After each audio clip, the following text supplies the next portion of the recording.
Πρώτος στην ενημέρωση, πρώτος και στη μουσική. Αυτός είναι. Τον άκουσες?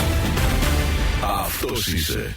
Συνεχίζουμε την εκπομπή μας, κυρίες και κύριοι. Είστε στο ράδιο Λασίθι με συχνότητα 92,3 και εμβέλεια όλη την Ανατολική Κρήτη, την μισή Κρήτη σχεδόν, και στην τηλεφωνική μας γραμμή θα πάμε μέχρι την Θεσσαλονίκη, όπου εκεί βρίσκεται και η έδρα της εταιρείας Bright Solar. Θα ακούσετε σε λίγο, βέβαια θα παρουσιάσουμε και τους συνεργάτες της εταιρείας εδώ τοπικά, γιατί σίγουρα μπορεί να προκύψουν και περαιτέρω ερωτήματα που μπορούν και οι συνεργάτες της εταιρείας από εδώ να σας απαντήσουν. Μιλάμε λοιπόν για την εταιρεία Bright Solar και έχουμε στην τηλεφωνική μας γραμμή τον διευθύνοντα σύμβουλο της εταιρείας και δόκτωρ τον κύριο Νίκο Κανόπουλο. Κύριε Κανόπουλε, καλημέρα από την Κρήτη. Πώς είστε? Καλημέρα σας. Είμαι καλά στη βροχερή και κρύα Θεσσαλονίκη σήμερα. Πείτε μου ότι βρέχει στη Θεσσαλονίκη τώρα που μιλάμε. Ναι, βρέχει πολύ. Αλήθεια, ζηλεύουμε πάρα πολύ. Έχουμε να δούμε βροχή εδώ στην Κρήτη. Τι να πω, 2 μήνες είναι λίγο, 3 μήνες σίγουρα. Έκανε ελάχιστες βροχοπτώσεις φέτος και υπάρχει μια πολύ έντονη δυσφορία για το πώς θα εξελιχθεί η υπόλοιπη άνοιξη το καλοκαίρι και το φθινόπωρο χωρίς βροχές, με τόσες εκτεταμένες καλλιέργειες και παραγωγή πρωτογενή τομέα. Ναι, αυτό είναι πρόβλημα. Είναι πραγματικά ένα μεγάλο πρόβλημα και δεν ξέρω αν είναι και δυσεπίλητο. Και τώρα εδώ θέλω να μας δώσετε κι εσείς όλες τις πληροφορίες που μπορεί να βοηθήσει η εταιρεία σας και τα φώτα σας. Αλλά πριν όμως εξειδικεύσουμε σε αυτό, ήθελα πολύ σύντομα να κάνουμε μία αναφορά στην εταιρεία ξανά, ένα πολύ σύντομο ιστορικό για να καταλάβει και ο κόσμος περισσότερα. Ναι. Η εταιρεία μας είναι εταιρεία νανοηλικών.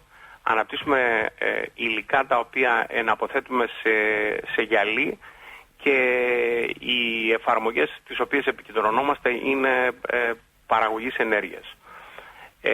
Επομένως κάνουμε ημιδιαφανή φωτοβολταϊκά πάνελ, ναι, τα οποία έχουν νανοηλικά που διαχειρίζονται το φως, έτσι ώστε να μπορούν αυτά τα πάνελ να εγκατασταθούν επάνω από γεωργική καλλιέργεια, χωρίς να επηρεάζουν την απόδοση της γεωργικής παραγωγής, να παρέχουν πλήρη προστασία στη γεωργική παραγωγή και να παράγουν ενέργεια.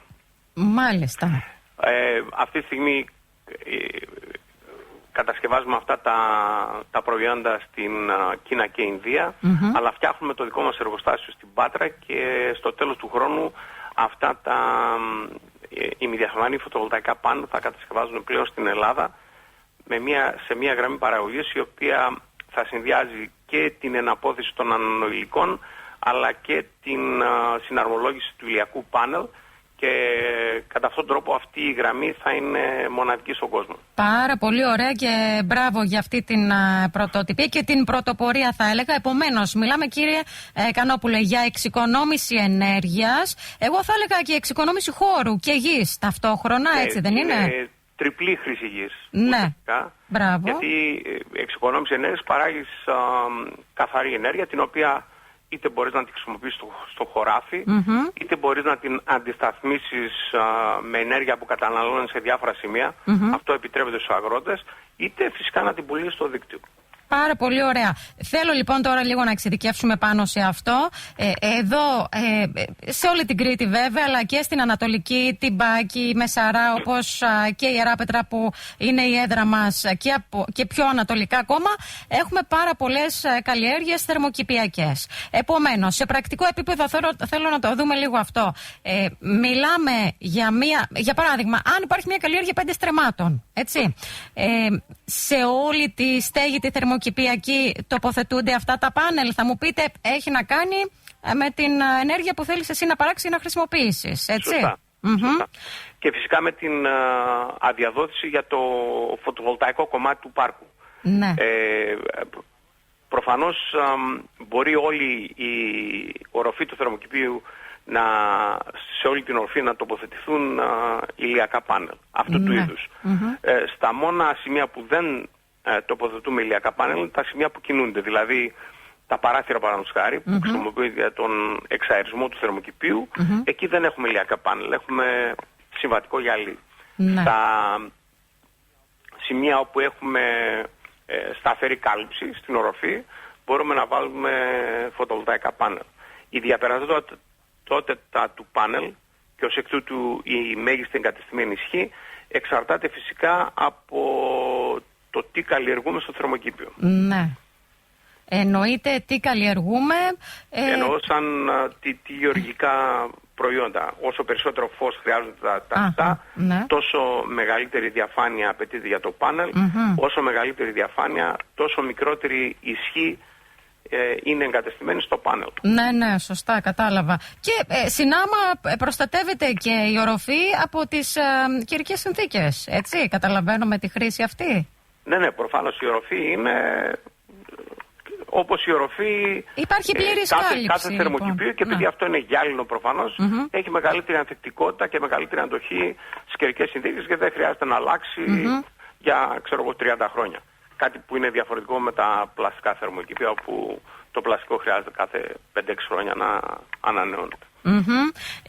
Ωραία. Για να γίνει ακόμα πιο κατανοητό και να το ξεμπερδέψουν, γιατί ήδη εδώ βλέπω ένα πρώτο ερώτημα από έναν αγρότη, δεν βάζει καθόλου στην οροφή νάιλον. Η οροφή είναι αποκλειστικά και μόνο με αυτά τα πάνελ, έτσι. Ακριβώς. Η οροφή είναι γυάλινη. Ωραία. Μπορεί να βάλει νάιλον στις πλευρές, ναι. αλλά η οροφή είναι γυάλινη. Η οροφή είναι γυάλινη. Δεν είναι λοιπόν διπλή κάτω το νάιλον και λίγο παραπάνω το πάνελ. Είναι ωραία.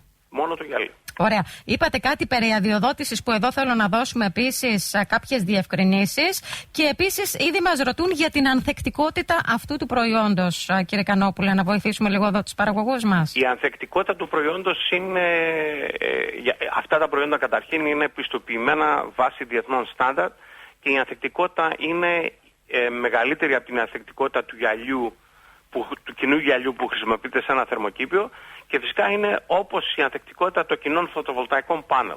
Δηλαδή αντέχει σε ανεμοποιήσεις 160 χιλιόμετρα την ώρα, αντέχει σε φορτία χιονιού 80 κιλά ανά μέτρο.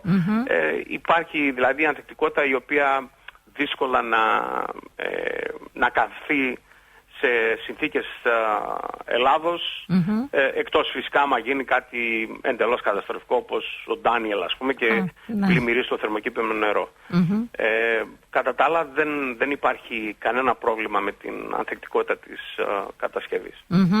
Επομένως είναι και το μέλλον στις θερμοκηπιακές καλλιέργειες και γενικότερα στις καλλιέργειες που παράγουν προϊόντα. Δεν ξέρω... Δεν μιλάμε για τις υπαίθριες φυσικά, έτσι, που εκεί δεν υπάρχει στεγασμένος χώρος. Δεν μιλάμε για τι πράγμα? Δεν μιλάμε για υπαίθριες καλλιέργειες ή μπορεί και εκεί να αναπτυχθεί? Μπορούν να χρησιμοποιηθούν και στα δύο. Μπορούν να χρησιμοποιηθούν και σε θερμοκήπια, αλλά μπορούν να χρησιμοποιηθούν και στο ανοιχτό χωράφι. Όπου σκεφτείτε μπορούν να τοποθετηθούν σαν σκέπαστρα πάνω από την παραγωγή. Ναι. Είτε η παραγωγή είναι φυτά τα οποία δεν είναι πολύ ψηλά, ας πούμε φράουλες, μύρτιλα, τέτοια πράγματα, αλλά είτε και δέντρα. Ναι, να είναι ανοιχτά γύρω-γύρω επομένως, ναι, και να υπάρχει κάλυψη μόνο στην οροφή. Γύρω-γύρω θα είναι ανοιχτά. Γύρω-γύρω ανοιχτά, αλλά έχουμε και οι συνεργάτες που δουλεύουμε, που κάνουν την σιδηροκατασκευή, έχουμε και ένα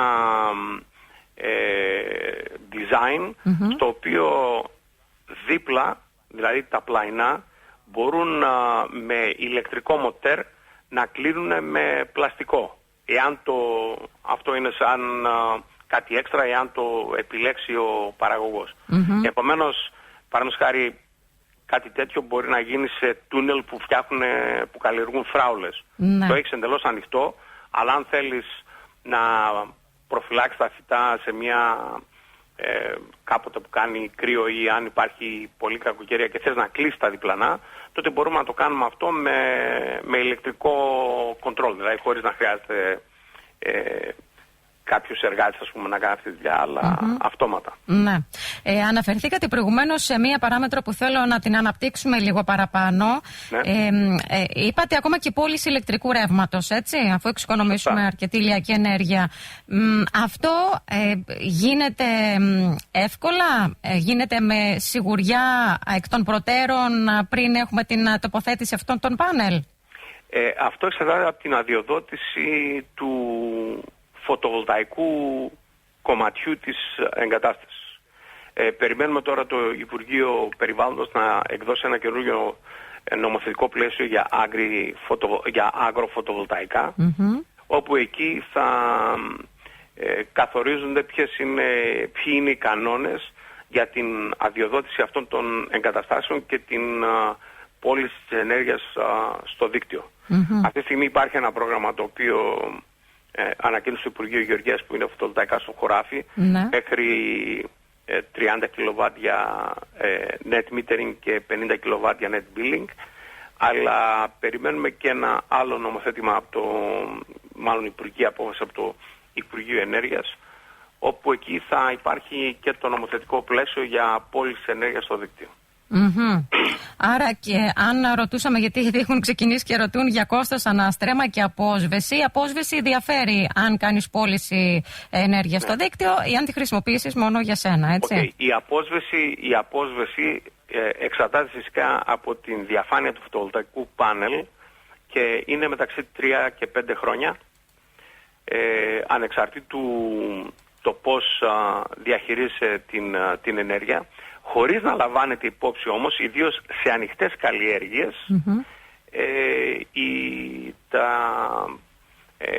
το κέρδος που έχει ο παραγωγός από την προστασία της παραγωγής. Γιατί, όπως σας είπα, η παραγωγή προστατεύεται 100% από τις καιρικές συνθήκες και ως εκ τούτου δεν υπάρχει απώλεια της οδιάς λόγω του καιρού, το οποίο είναι πολύ σημαντικό, αλλά δεν υπάρχει κάποιο μοντέλο που μπορούμε εκ των προτέρων να προβλέψουμε, παραδείγματος χάρη, πόσο θα είναι το χάσιμο της οδιάς λόγω των καιρικών συνθήκων. Επίσης, μια άλλη πολύ σημαντική παράμετρος είναι το νερό. Γιατί σε ανοιχτή καλλιέργεια αυτό που κάνουμε είναι μαζεύουμε το βρόχινο νερό και το δίνουμε στον παραγωγό να το χρησιμοποιήσει όταν χρειάζεται και στην ποσότητα που χρειάζεται. Ναι, θα ήταν το επόμενο ερώτημα, γιατί υπάρχει και σοβαρό πρόβλημα στην περιοχή. Τι εννοείται ακριβώς σε ανοιχτή καλλιέργεια, μαζεύουμε το βρόχινο? Ανοιχτή καλλιέργεια εννοούμε, παραδείγματος χάρη, σκεφτείτε, ένα χωράφι με ελιές ή με πορτοκαλιές. Και εγκαθιστούμε αυτό το σκέπαστρο με τα φωτοβολταϊκά πάνελ πάνω από τα φυτά. Υπάρχουν κενά μεταξύ των καλλιεργητικών γραμμών για τον αερισμό κτλ. Αλλά όταν βρέχει, δεν βρέχει πάνω στα φυτά, βρέχει μόνο στο χώρο μεταξύ των φυτών. Το βρόχινο νερό, επειδή η εγκατάσταση των πάνελ γίνεται υπό μία κλίση, το βρόχινο νερό το μαζεύουμε, έχουμε ένα σύστημα υδροροών και ένα σύστημα σωλείων, το μαζεύουμε και το δίνουμε, το πάμε σε κάποιο σημείο που θέλει ο αγρότης, είτε σε κάποια δεξαμενή, είτε σε κάποια τεχνητή λίμνη που φτιάχνει. Πολύ καλά. Επομένως μπορεί να χρησιμοποιήσει το βρόχινο νερό όταν χρειάζεται να ποτίσει και φυσικά στην ποσότητα που χρειάζεται να ποτίσει. Πολύ καλά. Όταν όμως, κύριε Κανόπουλε, δεν υπάρχει βρόχινο νερό, τότε τι γίνεται? Υπάρχει επίσης προτέρημα και κέρδος για την χρήση αυτής της κατασκευής, γιατί αυτό που γίνεται, επειδή υπάρχει το σκέπαστρο πάνω από τα φυτά, επιβραδύνεται η εξάτμιση.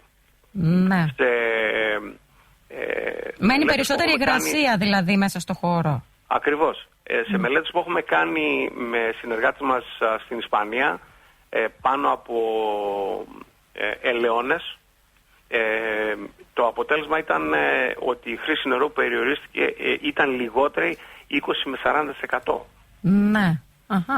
Σε σχέση με την ποσότητα νερού που χρησιμοποιείται στην ανοιχτή καλλιέργεια.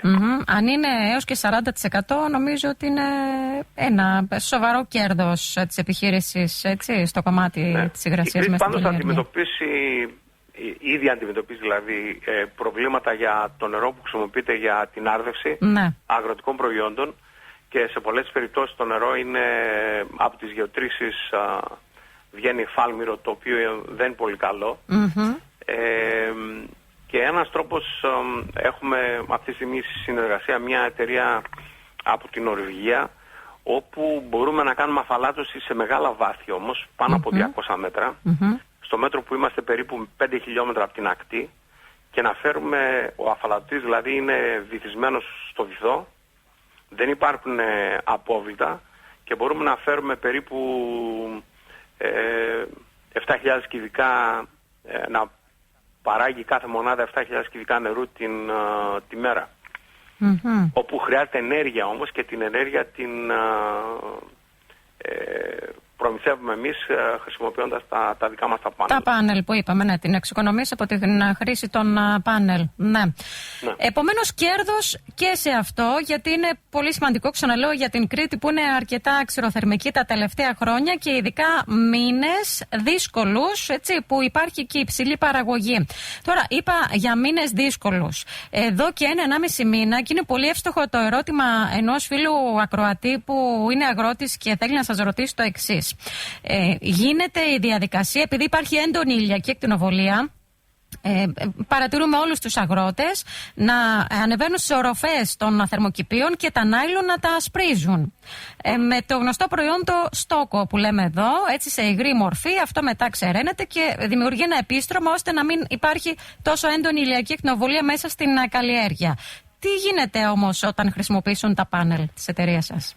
Τα πάνελ λόγω της ύπαρξης των ηλιακών στοιχείων έχουν σκίαση από μόνα τους. Δηλαδή το πάνελ δεν είναι 90% διαφανές, μπορεί να είναι 80-70% διαφανές. Επομένως αυτή η σκίαση ήδη εξασφαλίζεται, άρα δεν απαιτείται αυτή η ενέργεια, καταλαβαίνω, έτσι, ναι, από τους παραγωγούς. Και υπάρχει και ένα πρόσθετο στοιχείο. Ναι. Ένα κομμάτι της ακτινοβολίας το οποίο είναι πολύ βλαβερό, ιδίως το καλοκαίρι, είναι η περιόδης ακτινοβολία. Σωστά.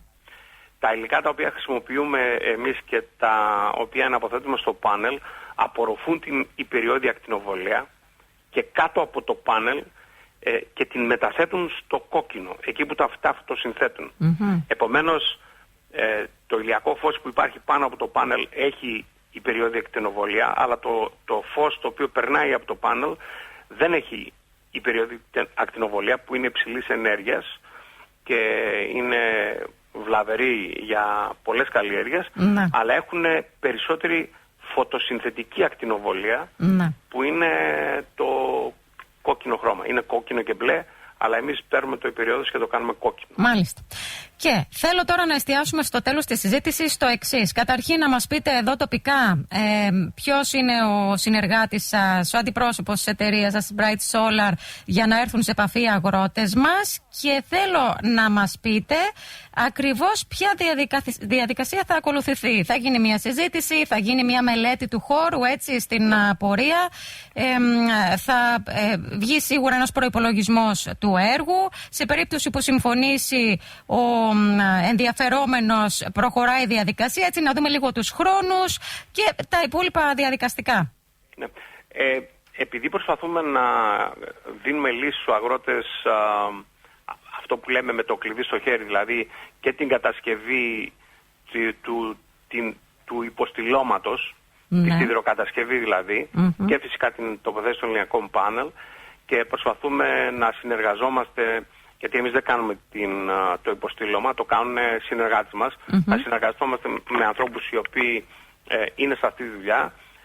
Ο πρώτος συνεργάτης μας στην Κρήτη είναι ο κύριος Σαρικλάκης, οπότε που κάνει θερμοκήπια Κρήτης, και δουλεύουμε μαζί για την δημιουργία και θερμοκηπίων, αλλά και υποστηλωμάτων για ανοιχτές καλλιέργειες, έτσι ώστε να μπορεί κάποιος να εγκαταστήσει το ένα ή το άλλο χρησιμοποιώντας τα δικά μας τα πάνω. Πολύ καλά. Επομένως, από εκείνον θα πάρουν και όλες τις οδηγίες, έτσι? Ναι, θα πάρουν ουσιαστικά, συνεργαζόμαστε μαζί και για κάθε περίπτωση, δηλαδή τις διαστάσεις του χωραφιού, τι καλλιεργείται στο χωράφι, τις αποστάσεις των καλλιεργητικών γραμμών, αν είναι ανοιχτή καλλιέργεια, τις αποστάσεις των φυτών στην ίδια καλλιεργητική γραμμή. Βάσει αυτών καθορίζουμε πώς θα είναι το στήριγμα και τι διαπερατότητα πάνελς απαιτούνται, και δίνουμε στον παραγωγό μια προσφορά. Ωραία. Από ό,τι κατάλαβα, επειδή υπάρχει επίσης ακόμα ένα ερώτημα τελευταίο σας θέτω, υπάρχει μια συγκεκριμένη κατασκευή, έτσι, από κατασκευαστή εδώ της περιοχής για θερμοκήπιο, που προϋπάρχει λοιπόν και η οροφή. Στην ουσία αφαιρείται όλη η οροφή για να μπει η νέα σιδεροκατασκευή να δεχτεί και τα φωτοβολταϊκά πάνελ. Εάν σε ένα υφιστάμενο θερμοκήπιο, αν ο σκελετός μπορεί να αντέξει το βάρος του γυαλιού, τότε προσπαθούμε να προσαρμόσουμε την οροφή μόνο στα προφίλ του αλουμινίου, προφίλ αλουμινίου τα οποία στηρίζουν, ας πούμε, τα φωτοβολταϊκά πάνελ. Ναι. Εάν δεν μπορεί να στηριχθεί ή να υποστηριχθεί το βάρος του γυαλιού, τότε θα πρέπει να αλλάξει δομικά η στήριξη του θερμοκηπίου. Ναι. Επομένως είναι πάρα πολλά τα πλεονεκτήματα μας είπατε, και η απόσβεση γίνεται μεταξύ 3 και 5 ετών, έτσι?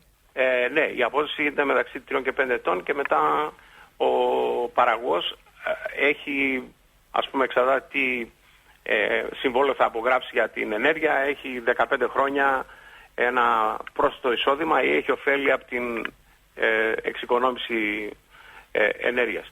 Φυσικά αυτό έχει να κάνει μόνο με το ενεργειακό κομμάτι. Γιατί το κομμάτι, ιδίως στην ανοιχτή καλλιέργεια, όπου προστατεύεται η καλλιέργεια, αυτό δεν λαμβάνεται υπόψη στο οικονομικό μοντέλο, στα 3-5 χρόνια δηλαδή. Ναι.